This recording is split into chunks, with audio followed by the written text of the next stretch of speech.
வாழ்விடம் இல்லாமல் இருக்கிறார்கள். எந்த பிரதேச செயலர் பிரிவாக இருந்தாலும் சரி, எந்த மாகாணமாக இருந்தாலும் சரி, எந்த இனத்தை சேர்ந்தவராக சரி, எந்த சாதியை சேர்ந்தவர்களாம் ஒரு பாகுபாடு இல்லாமல் நாங்கள் கொடுக்க தயாராக இருக்கிறோம். இப்போ இதைத்தான் நாங்கள் எதிர்பார்த்து கொண்டு இருந்தது. நல்ல ஒரு சேவை இது. 83ஆம் ஆண்டு இவ்வளோ கலவரத்தோடு நாங்கள் இந்தியாவில் வந்தாங்க. இவ்வளோ கலவரத்தில் வந்ததால் அப்பயே நாங்கள் நெல்லியாலாம் குடியேறினது. இந்த காணி துஷ்பிரயோகமாக செய்யப்பட்டு கொண்டிருக்கிறபடியால் உண்மையான தேவையான விதவைகள், அநாதைகள், பிள்ளைகளை பிரிந்தாக்கள் அப்படியானவர்களுக்கு இந்த வீடுகளை கட்டி கொடுக்கலாம் என்பதை நாங்கள் மிகவும் வரவேற்றுத்தான் இந்த நிகழ்வை இன்றைக்கு செய்திருக்கிறோம். 17ஆம் நூற்றாண்டில் இந்த ஸ்தாபனம் எங்களுடைய சிதம்பரம் சுவாமி மானாமதியார் மடம் ஆரம்பிக்கப்பட்டது. இத்தனை நூற்றாண்டு சென்றாலும் இந்த காணியானது அவர்களுக்கு சொந்தமாக வராது.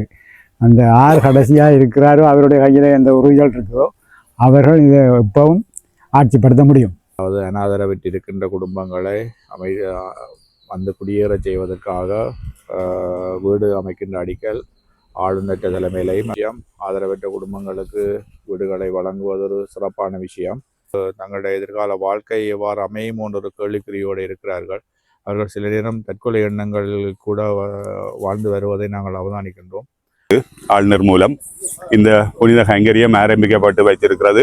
நிலமற்றவர்களுக்கு இப்போ ஒரு இளம் விதவையை மனதில் வைத்துக் கொண்டுதான் நாங்கள் இந்த வீட்டு திட்டத்தை ஆரம்பித்தோம். வணக்கம். மீண்டும் ஒரு காணொளியில் சந்திக்கின்றோம். அமெரிக்க பிரஜையின், அதாவது ஈழத்திலிருந்து அமெரிக்கா சென்று அங்கே குடியுரிமை பெற்ற ஒரு நபர் இங்கே ஈழத்திலே சுழிபுரம் நெல்லியால் என்னும் கிராமத்திலே குறிப்பிட்ட காணியை எடுத்து ஈழற்றவர்களுக்கு வீடென்று கட்டி கொடுப்பது முன்வந்திருக்கிறார். உண்மையிலே இது ஒரு முன்னுதாரணமான செயலாக இருக்கின்றது. உண்மையிலே ஈழத்திலே இன்றைக்கு நேற்றல்ல என்றுமே ஒரு பொருளாதார நெருக்கடி இருந்த நாடாக இருந்தாலும் கூட உண்மையிலே வறுமைப்பட்டவர்கள் என்ற கப்பால மனநலம் பாதிக்கப்பட்டவர்களுக்கு முன்னுரிமைப்படுத்தி இந்த வீட்டு திட்டத்தை ஆரம்பித்திருக்கின்றனர். உண்மையிலே இவ்வாறான செயல் ஈழத்தில் நடக்குது என்றால் இன்றும் மனிதம் வாழ்ந்து கொண்டிருக்கிறது தான் நாம் கூற வேண்டும். இவ்வாறான ஒரு செயல் பற்றி தான் பார்க்க போகிறோம். இது சுழிபுரம் முள்ளியான் என்னும் கிராமத்தில் குறிப்பிட்ட காணியை ஒதுக்கி அவர்களுக்கான வீட்டு திட்டத்தை ஆரம்பிக்க என்று அடிக்கல் நாட்டும் நிகழ்வு நடைபெற்றிருக்கின்றது. உண்மையிலே இந்த அடிக்கல் நாட்டு இவர் மட்டும் செய்யவில்லை, வடக்கு மாகாண ஆளுநர் கூட இங்கு வருகை தந்திருந்தார். உண்மையிலே அது பெருமையான விடயம். இதிலே ஒரு சிறப்பான விடயம் என்னவென்று சொன்னால், இலங்கையில் எந்த பாகத்தில் இருந்தாலும், எந்த பிரதேசத்தில் இருந்தாலும், எந்த மாவட்டத்தில் இருந்தாலும் அவர்களுக்கான தேவைகள் இங்கே பூர்த்தி செய்யப்படும் என வாக்குறுதி அளிக்கப்பட்டிருக்கின்றது. உண்மையிலே ஒரு வரவேற்கத்தக்க விடயம். இதுவரை காலமும் யாருமே செய்யாத ஒரு விடயத்தை, யாருமே இப்படியான ஒரு எண்ணங்களோடு செய்யாத விடயத்தை என்று செய்திருக்கிறார்கள் என்றால் உண்மையே பெருமையான விடயமாக இருக்கின்றது. இந்த நிகழ்வில் வடக்கு மாகாண ஆளுநர் உட்பட பலர் கலந்து கொண்டிருக்கிறார் அரசு அதிகாரிகள். நான் அது இந்த போசகர் சின்னையாவுமா இதை செய்து வைக்கிறோம். இந்த முதலாவது வீடு என்னுடைய மகன் குகன் சின்னையா அவற்ற முழு பங்களிப்பில் 12-15 லட்சமோ இது வந்தாலும் அதுக்கு பிறகு இந்த நிலம் எங்கே எந்த பிரதேச செயலமும் தங்களால் இயன்றதை தந்தால் நாங்கள் மிச்சத்தை நாங்கள் போட்டு செய்து கொடுப்போம். நல்லா வர வேணும். இவ்வாறான செயல்கள் முழுமையாக நடைபெற வேண்டும், பூரண ஒத்துழைப்பு வழங்க வேண்டும் அனைத்து தரப்பினரும் கேட்டுக்கொண்டு உண்மையிலே இறையரும் வேணும். எங்களுக்கு இறைவன் அருள் இருந்தால் எல்லாமே சரியாக நடக்கும். உண்மையிலே இவ்வாறான செயல் தொடர்ச்சியாக செயற்பட வேண்டும். நமது மக்களின் உரிமைகள், மக்களின் வாழ்விடங்கள், மக்களின் வாழ்வியலை மாற்றியமைக்க வேண்டும் என்பது குரல் இன்று இந்த கண்கரியம் நடைபெற்றிருக்கின்றது. உண்மையிலே இவ்வாறான செயல் எல்லா இடங்களிலும் இடம்பெற வேண்டும் என்றால் நமது நோக்கமாக இருக்கின்றது. உண்மையிலே இந்த காணொலியில் பார்க்கும்போது எல்லாருக்குமே ஒரு சந்தோஷமான விடயம் என்னவென்று சொன்னால், இவ்வாறானவர்கள் இன்றும் வாழ்ந்து கொண்டு இருக்கின்றார்கள். ஈழத்திலிருந்தது பெருமையாக இருக்கின்றது. சித்தமலை மகராசபதி சுழிபுரம் மேற்கே இருக்கிறேன். நான் இந்த சிதம்பரம் சுவாமி மானாமதியார் மடத்தின் தனாதிகாரியாகவும் மேனேஜராகவும் கடமையாற்றி கொண்டிருக்கிறேன். தற்சமயம் தலைவர் கொழும்பிலே இருக்கிறபடியால் அவர் என்று சமம் தரவில்லை. செயலாளர் அவர் பைபாஸ் ஆப்ரேஷன் செய்தபடியால் அவரும் பெறவில்லை.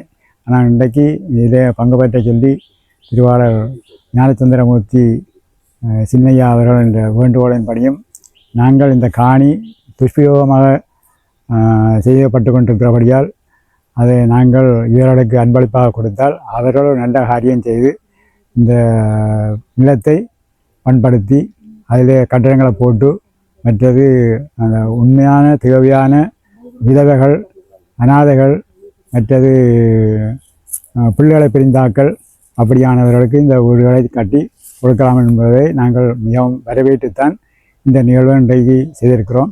இதில் வடக்கு மாகாண ஆளுநர் இன்றைய தினம் எங்களுடன் சேர்ந்து எங்களோட கலந்து சிறப்பித்து இந்த அத்திவாரத்தையும் போட்டு சமர்ப்பித்துள்ளார்கள். ஆனால் இந்த கட்டணமானது மிக விரைவிலே நிறைவேற வேண்டும் எல்லா தெய்வங்களையும் வேண்டி 17ஆம் நூற்றாண்டிலே இந்த இந்த ஸ்தாபனம் எங்களுடைய சிதம்பரம்பரமான சுவாமி மானாமதியார் மடம் ஆரம்பிக்கப்பட்டது. இதில் பல நிர்வாகிகள் இருந்திருக்கிறார்கள், இந்தியாவில் இருந்திருக்கிறார்கள். இந்தியாவில் எங்களுக்கு போதிய அளவு சொத்துகள் 33 காணி இருக்கிறது. மற்றும் அங்கே ஒரு மடம் இருக்கிறது. இங்கே அராரி தெற்கிலே ஒரு மடம் இருக்கிறது. அப்போ இதெல்லாம் இப்போ நாங்கள் பராமரித்து கொண்டிருக்கிறோம். அவர்கள் எங்களுக்கு எல்லாரும் எங்களுக்கு அந்த குத்தகை தந்தால் நாங்கள் எங்கேயோ பெரிய கோடீஸ்வரராக இருப்போம். ஆனால் அப்படியாக நெற்பயிரை செய்கிறவர்களோ அல்லது குடியிருப்பாளர்களோ எங்களுடன் அந்த தங்களுடைய இருப்புக்கான கட்டணங்களை செலுத்துவதிலே தாமதித்து கொண்டிருக்கிறார்கள். சிலருக்கு விருப்பம் இல்லை. மற்றது அநேகமான ஆட்கள் ஒரு பிழையான விளக்கம், இந்த காணி எங்களோட பரம்பரையாக இருக்கிறபடியாக இது எங்களுக்கு சொந்தமாகிவிட்டது என்று சொல்கிறார்கள். ஆனால் இத்தனை நூற்றாண்டு சென்றாலும் இந்த காணியானது அவர்களுக்கு சொந்தமாக வராது. அந்த யார் கடைசியாக இருக்கிறாரோ அவருடைய கையில் எந்த உறுதிகள் இருக்குதோ அவர்கள் இதை எப்பவும் ஆட்சிப்படுத்த முடியும். மின்சார சபைக்கு நாங்கள் ஒரு காணி கொடுத்து கொண்டிருக்கிறோம். பிரதேச வலிமேற்கு பிரதேச சபைக்கு இங்கே இந்த ஆஸ்பத்திரி பக்கத்திலே ஒரு காணியை கொடுத்து அவர்கள் ஒரு கட்டணம் போடுவதாக இருக்கிறார்கள். அதிலே சுழிரம் பிரதேச சபை, வாசியசாலை, மற்றது சித்த ஆயுர்வேத ஆஸ்பத்திரி இதெல்லாம் வாரதுக்கு நல்ல ஒழுங்குகளை நான் மேற்கொண்டிருக்கிறேன். அப்படியால் இதெல்லாம் நல்லா நடக்கணும்னு சொல்லி ஆண்டவனை பிரார்த்தித்து ஆளுநர் மூலம் இந்த புனித கைங்கரியம் ஆரம்பிக்கப்பட்டு வைத்திருக்கிறது. அப்போ இன்றைக்கு இதுக்கு இந்த மேஸ்திரியாக இருந்து எங்களுடைய இந்த செய்கிறவருக்கான நிதி அவற்றை ஒரு அன்பளிப்பு தொகையை வழக்கம்பிராமன் அறக்கட்டளை செயலாளர் இதை 10க்கும் மேற்பட்ட வீடுகளை ஏற்கனவே குறைந்த செலவில் செய்து வந்தவர். ஆளுநரின் மிகுந்த நன்மதிப்புக்குரியவர் ஆளுநர். அவருடைய செயலாளர் எல்லாரும் கடந்த காலங்களில் அவருக்கு பொன்னாடை போட்டு கௌரவித்தது நீங்கள் அறிந்ததே. இது குறிப்பாக இது நிலமற்றவர்களுக்கு, இப்போ ஒரு இளம் விதவையை மனதில் வைத்து கொண்டு தான் நாங்கள் இந்த வீட்டு திட்டத்தை ஆரம்பித்தோம். ஒரு சொந்த நிலமற்றவர்களுக்கு மலைநாட்டில் இப்படியான மண் சரிவில் நிலத்தை வீடுகளை எல்லாம் இழந்து இன்றைக்கு ஒரு வாழ்விடம் இல்லாமல் இருக்கிறார்கள்.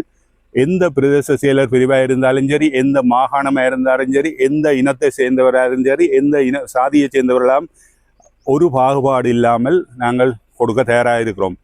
எந்த ஒரு பிரதேச செயலரும் இதை பார்க்குறவே உங்களோட பிரதேச செயலர் பிரிவில் ஒரு காணி இல்லை என்று ஒரு குறிப்பாக இளம் விதவைகள் அப்படி இருக்கப்படாது. குழந்தை பிள்ளைகள் அதில் விட்டுட்டு அதில் வேலைக்கு போனால் அந்த பிள்ளைகள படிப்பு சரி, அதில் பாதுகாப்பு சரி. அப்போ எப்போவும் எங்களை அணுகலாம். நாங்கள் பெரிய ஒரு உலக வங்கி மாதிரி எங்கள்கிட்ட எல்லாம் காசு இருக்குன்னு இல்லை. ஆனாலும் நாங்கள் அவைய தேவையில அவைய பரிதாப நிலையை உலகத்துக்கு அறிவித்தால் உதவி செய்கிறதுக்கு எத்தனையோ பேர் இருக்கணும். புலம்பெயர் வாழ் என்ற உறவுகள், என்ற மாணவர்கள், நான் பொறியியல் கூடத்தில் படிப்பிக்க என்னட்ட கேட்டு படித்தாக்கள் அப்படியெல்லாம் இருக்கணும். ஆனால் சில பேர் அதை கொச்சப்படுத்துக்கணும். நாங்கள் ஏதோ இந்த அறக்கட்டளை என்று எடுத்துக்கொண்டு நாங்கள் இதில் ஏதோ சுயலாபத்துக்கு தான் செய்கிற மாதிரி. அவர்களுக்கு கடவுள் சரியான பாடத்தை படிப்பிப்பார். தெய்வத்தின் அனுக்கிரகத்தோடு எல்லாம் நல்லபடியாக நடக்க வேணும். வந்தவர்கள் அனைவருக்கும் நன்றி. குறிப்பாக சங்கான பிரதேச செயலர் தான் தர முடியாவிட்டாலும் திருமதி கவிதா அவள் தன் பிரதிநிதிகளை அனுப்பி வச்சிருக்கிறா. எங்களுடைய பொன்னாலை மூளாய் கிராம சேவர் சிவரூபன் மிக அர்ப்பணிப்புடன் இதை ஒழுங்கு நடத்தினார். ஒருவித அசம்பாவிதங்களும் இல்லாமல் இது நடந்து முடிஞ்சது. ஆண்டவனுக்கு கோடானு கோடி நன்றி. நல்ல நாளாக நாங்கள் நினைக்கிறோம். உண்மையிலேயே இந்த மானாமுதலியார் மடம், சிதம்பரம் மானாமுதலியார் மடத்தை இந்த மேனேஜர் அவர்கள் இந்த இடத்துல வடக்கம்பெற அறக்கட்டளை ஊடாக, அதாவது அனாதரவிட்டிருக்கின்ற குடும்பங்களை வந்து குடியேற செய்வதற்காக வீடு அமைக்கின்ற அடிக்கல் ஆளுநர் தலைமையிலையும் அவருடைய செயலாளர் வருகை தந்து இந்த நிகழ்வை ஆரம்பித்திருக்கிறார்கள். எனவே நாங்கள் அதுக்கு வருகை தந்து இந்த நிகழ்வை சிறப்பிப்பதற்காக வருகை தந்திருந்தார்கள். உண்மையிலே இது ஒரு நல்ல விஷயம். ஆதரவற்ற குடும்பங்களுக்கு வீடுகளை வழங்குவது ஒரு சிறப்பான விஷயம். இவ்வாறு தெரிந்தெடுத்த குடும்பங்களை, சரியான தேவையுடைய குடும்பங்களை இந்த அறக்கட்டளை ஊடாக சின்னையா தெரிவு செய்து அமர்த்துவார் என நாங்கள் நினைக்கின்றோம். அதே போல தான் எங்களோட பிரதேசங்களிலையும் இவ்வாறான குடும்பங்கள் இருக்கின்றார்கள். அதுக்கு மேலதிகமாக அனாதரவற்ற விசேட தேவையுடையவர்களையும் அமர்த்துவதற்கான ஒரு நிலையத்தை இந்த இடத்தில் அமைச்சால் இன்னும் சிறப்பாக இருக்கும் என்று நாங்கள் கருதுகின்றோம். ஏனென்று சொன்னால் அதாவது பெற்றோரால் வளர்க்கப்படுகின்ற பிள்ளைகள் எதிர்காலத்தில் அவர்களுக்கு தங்களுடைய எதிர்கால வாழ்க்கை எவ்வாறு அமையும் என்ற ஒரு கேள்விக்குறியோடு இருக்கிறார்கள். அவர்கள் சில நேரம் தற்கொலை எண்ணங்கள் கூட வாழ்ந்து வருவதை நாங்கள் அவதானிக்கின்றோம்.